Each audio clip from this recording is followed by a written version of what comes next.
కొన్ని సినిమాలు థియేటర్లో సత్తా చాటుతాయి, మరికొన్ని సినిమాలు ఓటీటీల్లో దూసుకెళ్తాయి. కానీ ఇంకొన్ని చిత్రాలు మాత్రం థియేటర్లో కాసుల వర్షం కురిపించినా కూడా ఓటీటీలోకి ఎప్పుడు వస్తాయా అంటూ ప్రేక్షకులు 1000 కళ్ళతో ఎదురు చూస్తూ ఉంటారు.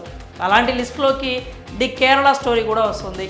ఈ మూవీ థియేటర్లో సృష్టించిన కలెక్షన్స్ సునామీ అంతా ఇంత కాదు. కానీ ఎప్పుడెప్పుడు ఓటీటీలోకి వస్తుందా అని సినిమా లవర్స్ ఎదురు చూస్తున్నారు. అయితే ప్రేక్షకులను మరింత నిరాశకు గురి చేస్తూ ఈ మూవీ ఓటీటీ రిలీజ్ పలుమార్లు వాయిదా పడుతూ వచ్చింది. ది కేరళ స్టోరీ మూవీ దేశవ్యాప్తంగా క్రియేట్ చేసిన ఇంపాక్ట్ అంతా ఇంత కాదు. ఈ సినిమాని ప్రశంసించిన వాళ్ళు ఉన్నారు, విమర్శించిన వాళ్ళు ఉన్నారు.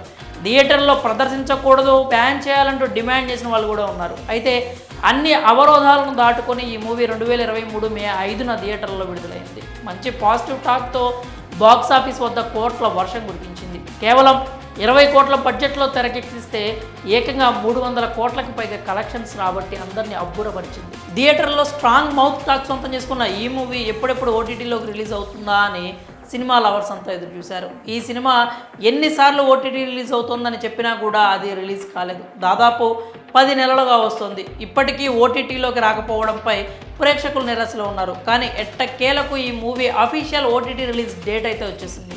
ఈ మూవీ ప్రముఖ ఓటీటీ సంస్థ జీ5 ప్లాట్ఫామ్లో స్ట్రీమింగ్ అవబోతోంది. ఫిబ్రవరి 16 నుంచి ఈ మూవీ జీ5లో స్ట్రీమింగ్ అవుతుందని అధికారికంగా ప్రకటించారు. జీ5 ఓటీటీ ప్లాట్ఫామ్ తమ అధికారిక x.com ఖాతాలో పోస్ట్ చేసింది. వేచి చూసే సమయం అధికారికంగా ముగిసిపోయింది. త్వరలోనే ఎంతగానో ఎదురు చూసిన ది కేరళ స్టోరీ జీ5లో ఫిబ్రవరి 16న స్ట్రీమింగ్ కాబోతోంది అంటూ ప్రకటించారు.